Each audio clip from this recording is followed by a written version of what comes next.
Should Queen Camilla's son, Tom Parker Bowles, be given an official role within the royal family's network of charitable organizations? What some viewed as a practical solution to a mounting workload actually evolved into a far more significant debate regarding constitutional boundaries, public trust, and the future direction of the House of Windsor. If these reports are accurate, the rejection of the proposal by Prince William and Princess Anne was not merely the dismissal of an administrative idea. They were upholding a principle they believed the monarchy could not compromise, and the alternative course of action subsequently proposed likely revealed William's vision for the royal family more clearly than any public speech. The announcement carried the distinct tone of a strategic defense mechanism, but its implications would immediately redraw the constitutional boundaries of the House of Windsor. Prince William had quietly but definitively established a permanent line of demarcation concerning the official standing of Queen Camilla's son, Tom Parker Bowles, within the working infrastructure of the monarchy. Supported with unyielding institutional force by Princess Anne, the Prince of Wales answered a growing internal push before it could ever morph into an established public reality. He would not permit the boundaries of constitutional duty to be blurred by private family connections. He would not allow ceremonial legitimacy to be diluted, and he would not tolerate the establishment of a dangerous structural precedent. Instead, William took decisive control of the institution's administrative direction, offering a brilliant alternative that preserved the traditional framework of the crown while systematically dismantling the central argument for Tom Parker Bowles' elevation. Before we go deeper into how this sharp palace confrontation fundamentally reshapes the future of the monarchy, make sure to hit that subscription button so you never miss an exclusive, high-level investigative breakdown of the hidden power dynamics inside the palace walls. The internal dispute had been quietly escalating through the private corridors of the royal household long before a single word reached the mainstream media. For months, proponents of a modern, flexible adaptation framework had been developing a proposal that would have brought Tom Parker Bowles closer to official royal responsibilities, specifically through the granting of formal royal patronages. At first glance, the recommendation appeared harmless, even practical, to outside observers. The institution was facing a severe manpower crisis, carrying an immense national workload that no longer matched the number of senior working royals available to perform it. The high-profile departure of Prince Harry to California had permanently removed a highly recognizable younger figure from the public stage, while the lasting fallout surrounding Prince Andrew ensured another senior seat would remain permanently vacant. With King Charles balancing his public responsibilities with strict medical treatments, the day-to-day pressure fell squarely on a shrinking core of individuals, primarily Prince William and Princess Anne. From the perspective of Queen Camilla's office, drawing support from her son, a highly successful food writer, critic, and author born in 1974 who was already accustomed to cameras and connected to influential cultural circles, offered a ready-made solution for an institution desperately searching for breathing room. Yet, what others viewed as a harmless administrative adjustment, Prince William and Princess Anne recognized as an unprecedented crossing of a constitutional line. For the Princess Royal and the Prince of Wales, a royal patronage is never a mere ceremonial prize or a simple gesture of family goodwill. It is a profound public declaration that an organization carries the sovereign confidence of the nation itself. For generations, that unique institutional authority has rested on an absolute, unshakable principle. The individual representing the crown must be formally bound to the state through constitutional duty and a lifetime of public accountability. Granting such positions to a private citizen related solely through marriage would have instantly eroded the distinction between the official royal household and private relatives. William understood the long-term danger with perfect clarity. If an exception could be engineered, future monarchs would face intense, unmanageable pressure to extend official recognition to a widening circle of non-royal relatives. It was a precedent that could permanently alter public expectations for decades, transforming a constitutional institution into an extended family business. The confrontation moved from confidential reviews into a decisive boardroom standoff when Princess Anne systematically drew a line in the sand. Backed by decades of unwavering public service, her voice carried a structural weight that completely paralyzed the momentum of the proposal. She and William demanded detailed explanations from palace officials, pressing for a rigorous, step-by-step audit of how the recommendation had advanced through the internal approval process without proper senior consultation. The intervention instantly turned a quiet bureaucratic maneuver into a serious institutional battle over accountability. Proponents scrambled to argue that a modern blended family must adapt to 21st century realities to survive, but the opposition from the direct line of succession was absolute. William consistently maintained that a clean, unquestionable boundary must exist between official royal authority and the private family members of those who marry into the House of Windsor. To Anne, the established protocols were not inconvenient obstacles to be bypassed for short-term staffing relief. They were the very foundation that gave the crown its lasting democratic legitimacy, as the internal stalemate threatened to create a deep, permanent fracture behind palace walls. Prince William executed a flawless strategic counter-move that completely changed the trajectory of the debate overnight. Rather than merely rejecting the proposal and leaving the monarchy's genuine workload issue unaddressed, he quietly unveiled an alternative plan that was structurally impossible to oppose. He did not look outside the institution for additional help. Instead, he drew upon a dependable, bloodline-backed foundation by championing Peter Phillips, the eldest grandson of Queen Elizabeth II, alongside his partner Harriet Spurling. Peter represented the ultimate contrast to the controversial Parker Bowles proposal. Raised without a royal title and possessing a strong sense of independence, he had built a highly successful 20-year career in corporate business, marketing, and large-scale sports management with major organizations like Jaguar and Williams Formula One. He possessed genuine, real-world expertise in professional administration, exactly what modern charitable organizations required, and he shared a lifelong bond of absolute trust with William. The true brilliance of William's strategy lay in its structural simplicity, creating a brand new model of royal service tailored specifically for a changing age. Harriet Spurling, a highly respected pediatric nurse with years of frontline clinical experience, brought genuine, non-symbolic credentials that could immediately reinforce the public work of the Princess of Wales. As Catherine continued her gradual recovery, balancing her health with her long-term commitment to the Royal Foundation Center for Early Childhood, Harriet's professional background allowed her to serve as a highly focused ambassador for children's development initiatives without ever demanding a public salary or adding a single penny of burden to the British taxpayer. The safeguards surrounding Peter and Harriet's involvement were meticulously deliberate. Any charitable appearance would remain strictly voluntary, completely coordinated through official channels, and totally separated from private business interests. By utilizing a capable, trusted alternative rooted firmly within the direct royal bloodline, William completely destroyed the central argument supporting Tom Parker Bowles' elevation.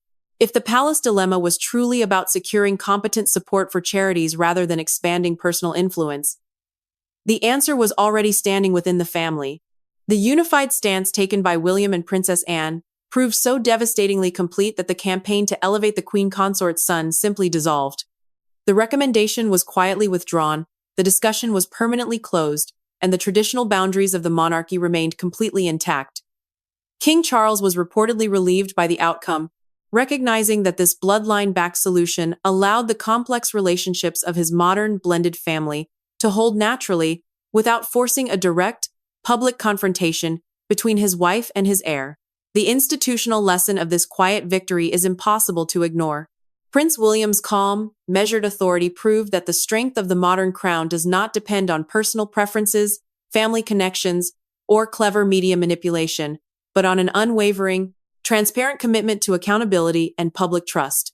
The future direction of the House of Windsor has been definitively clarified. Younger generations will be protected, core constitutional boundaries will remain absolute, and the distinction between state responsibility and private privilege will never be compromised. The internal dispute over the proposed elevation of Tom Parker Bowles was never a simple administrative disagreement. It was a high-stakes constitutional confrontation that rapidly transformed into a defining test of institutional integrity. The recommendation, which had been quietly moving through palace administrative channels for months, gained unexpected traction as proponents argued that the monarchy's severe manpower shortage required immediate, modern flexibility. The continuous, demanding national workload was outpacing the shrinking core of senior working royals available to manage hundreds of charities, state obligations, and public patronages.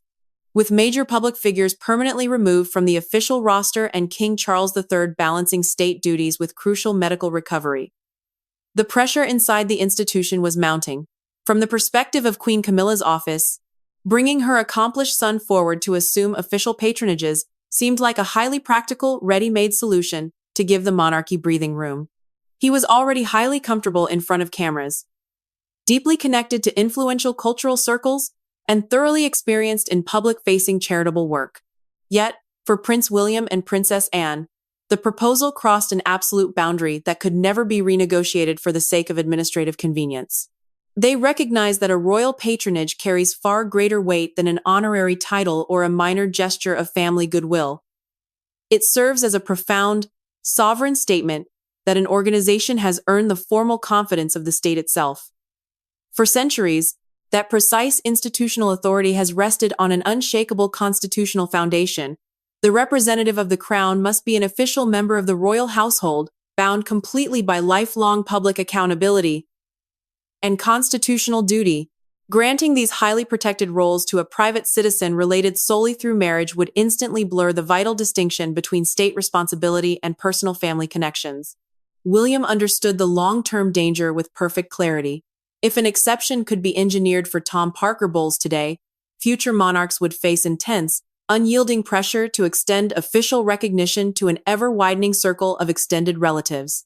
It was a precedent that risked altering the public identity of the crown, transforming a stable national institution into an unregulated family enterprise. The underlying tension exploded into a serious institutional battle when Princess Anne joined the discussion, bringing more than 5 decades of unwavering public service to bear against the proposal. Her intervention instantly checked the momentum of the recommendation, shifting the internal narrative from a matter of routine procedure to a fundamental question about the monarchy's future legitimacy. Together with Prince William, the Princess Royal demanded a comprehensive, step-by-step audit of the internal approval process, pressing officials to reveal exactly how the proposal had advanced so far behind closed doors without senior consultation. Proponents scrambled to defend the initiative as a necessary adaptation for a modern, 21st-century blended family. However, the resistance from the direct line of succession remained absolute. William consistently maintained that preserving public trust required clear, unquestionable boundaries between official royal authority and private relatives. To Princess Anne, the established constitutional safeguards were not obstacles to be modified for temporary relief, but the very framework that protects the crown from charges of nepotism and private influence. As the quiet stalemate threatened to create a permanent fracture within the household administration, Prince William executed a flawless strategic countermove that completely disarmed the central argument supporting the Parker Bowles proposal. Rather than merely offering a flat rejection that left the genuine staffing shortage unaddressed, he quietly introduced a brilliant alternative plan rooted firmly within the direct royal bloodline. He championed Peter Phillips, the eldest grandson of Queen Elizabeth II, alongside his partner, Harriet Spurling, presenting a model of service that was structurally impossible to oppose. Peter represented the absolute antithesis of the controversial proposal. Raised entirely without a royal title and possessing a highly respected corporate background, he had spent over 20 years building a successful career in business leadership, marketing, and large-scale sports management with premier organizations like Jaguar and Williams Formula One.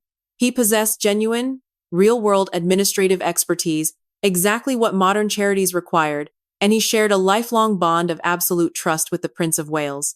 The strategic insertion of Peter Phillips and Harriet Spurling into the administrative equation did not merely challenge the Parker Bowles proposal. It completely dismantled the structural narrative of a royal manpower crisis. Prince William's alternative framework required absolutely no taxpayer funding, demanded no complex constitutional adjustments, and stayed firmly rooted within the direct royal bloodline, making it an unassailable counter-proposal. Harriet Spurling, a highly respected pediatric nurse with years of frontline clinical experience, brought genuine, non-ceremonial credentials that perfectly complemented the long-term public work of the Princess of Wales.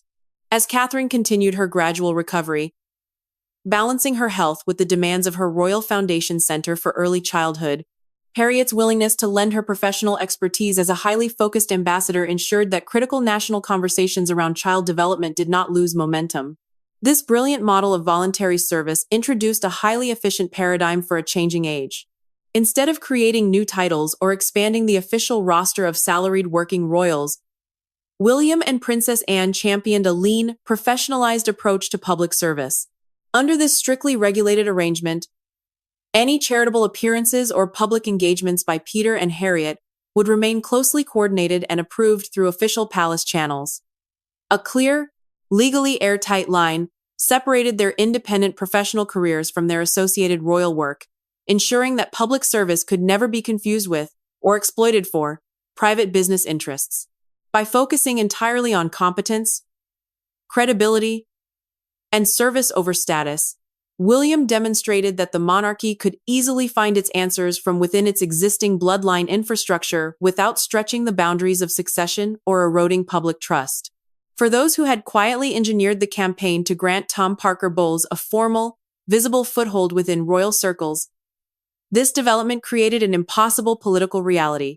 The central argument supporting his elevation that the monarchy simply lacked the capable hands to maintain its patronages had effectively vanished overnight. With a viable bloodline-backed alternative now formally on the table, there was absolutely no institutional ground left on which to continue the push. Reports indicate that the united front presented by Prince William and Princess Anne carried an overwhelming constitutional weight that senior palace officials could not ignore.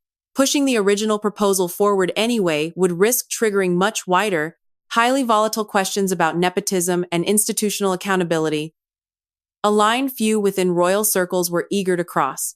Consequently, the recommendation involving the Queen Consort's son quietly faded from official consideration. The administrative files were permanently closed, and the traditional boundaries of the monarchy remained completely intact. King Charles III was reportedly highly pleased with the seamless resolution, recognizing that William's calculated strategy allowed the complex relationships of his modern blended family to hold naturally without forcing a direct, public confrontation between his wife and his heir. The Princess of Wales was also said to have warmly welcomed the arrangement, particularly given Harriet's genuine enthusiasm for supporting initiatives focused on early childhood development and family welfare. What had begun as an aggressive bureaucratic attempt to reshape the internal dynamics of the crown ultimately became a powerful, defining demonstration of the royal system's resilience. The ultimate resolution of the Parker Bowles precedent arrived not with a public proclamation, but with the quiet, crushing authority of an institutional masterstroke. Prince William's strategic response was entirely calm, thoroughly measured, and delivered through the precise application of constitutional leverage. There were no dramatic press briefings, no overt family rebellions, and no public signs of internal discord.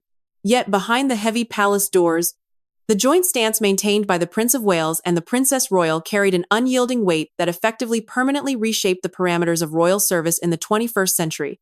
When the matter finally reached its administrative conclusion, the recommendation to elevate Tom Parker Bowles was quietly and completely set aside. The files were archived, the bureaucratic push dissolved, and the traditional boundaries governing the distribution of royal patronages remained entirely uncompromised. For King Charles III, who had long been tasked with balancing the deep emotional complexities of a modern blended family against the rigid, enduring expectations of a centuries-old sovereign institution, William's alternative framework provided a welcome, friction-free path toward resolution. It allowed the existing constitutional safeguards to hold naturally, completely neutralizing a sensitive domestic debate without forcing a visible, high-stakes confrontation at the top of the monarchy. The lasting significance of this confrontation stretches far beyond a simple administrative dispute over staffing shortages. It stands as a powerful, enduring lesson in the nature of modern royal influence and the strict mechanics of public trust. The decisive moment inside the House of Windsor was achieved not through aggressive decrees, but through a beautifully crafted, bloodline-backed solution that simultaneously protected ancient tradition while seamlessly addressing a practical modern challenge. By positioning Peter Phillips and Harriet Spurling as professional, self-funded ambassadors of service rather than titled recipients of palace privilege, William established a clear blueprint for a leaner, more accountable monarchy. Ultimately, this palace debate served as a critical, defining test of constitutional authority versus private family influence. For those determined to protect the structural integrity of the crown, the message echoed clearly through every corridor of the household: the institutional legitimacy of the monarchy can never be bartered for temporary convenience or altered by personal relationships. Public trust dictates that established rules must be applied with absolute, unwavering consistency, regardless of marriage ties or private ambitions.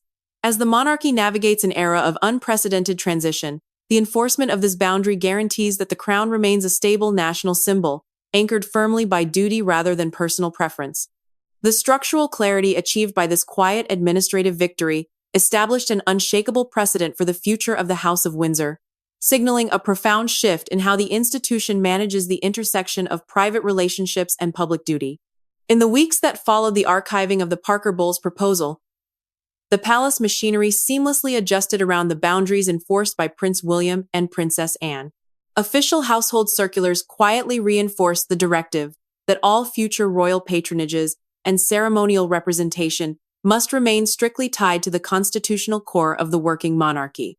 For the wider public, the subtle transformation became visible not through a dramatic announcement, but through the flawless execution of a modernized, lean model of public service that preserved institutional integrity. While addressing the realities of a changing era, Peter Phillips and Harriet Spurling stepped into their focused roles as self-funded professional ambassadors with notable humility, immediately breathing new momentum into critical community initiatives without demanding titles, taxpayer funding, or elevated public recognition. Harriet's direct, hands-on clinical background as a pediatric nurse allowed her to provide invaluable, real-world support to the early childhood development frameworks championed by the Princess of Wales, ensuring these vital national conversations remained robust and steady during Catherine's gradual recovery. By channeling additional support through an independent bloodline-backed framework that required no constitutional adjustments, William successfully demonstrated to the nation that the monarchy possessed the internal resilience to meet modern administrative demands without diluting its historical foundations. The long-term impact of this decisive boundary drawing carries monumental weight for the upcoming generation of the royal family.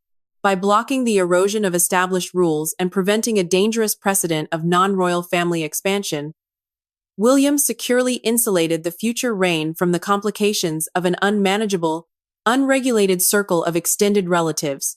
The outcome effectively solidified a core constitutional principle that the crown remains a stable national institution anchored entirely by transparent accountability, public trust, and an unwavering commitment to lifelong duty, rather than a fluid vehicle for private family advancement. The quiet resolution of the Parker Bowles precedent proved that when tested by modern domestic complexities, the royal system is entirely capable of defending its own boundaries from within. Ultimately, the narrative of a royal manpower crisis did not lead to a compromise of tradition. Instead, it clarified the structural identity of the modern monarchy. The strategic coordination between the Prince of Wales and the Princess Royal illustrated that true institutional protection requires foresight, decisive administrative execution, and a deep respect for the safeguards that have protected the crown for generations. As the House of Windsor continues to navigate the complexities of the 21st century, the definitive handling of this internal debate guarantees that the division between state responsibility and personal family connections remains absolute, ensuring the throne stands secure, transparent, and unshakably aligned with the nation it serves. The hidden reality behind Prince William's high-stakes administrative block against Tom Parker Bowles has sent shockwaves through the palace. But the most explosive part of this constitutional chess match isn't just about who gets a royal title, it's about who controls the multi-billion-dollar future of the crown itself. What dark financial secrets and backroom structural maneuvers were hidden inside that bypassed the palace proposal before Princess Anne and William stepped in to freeze it? The mainstream media is completely missing the real story, but the private boardroom showdowns, secret constitutional audits, and the strategic deployment of Peter Phillips have finally been brought into the light. If you think this was just a minor dispute over a food writer's charity work, you are completely blind to the deepest institutional shift in modern British history. The clock is ticking on this unfolding family feud, and the full, uncut investigative briefing is streaming right now. Head over to Windsor Plays immediately to watch the full-length exposé before it gets permanently restricted.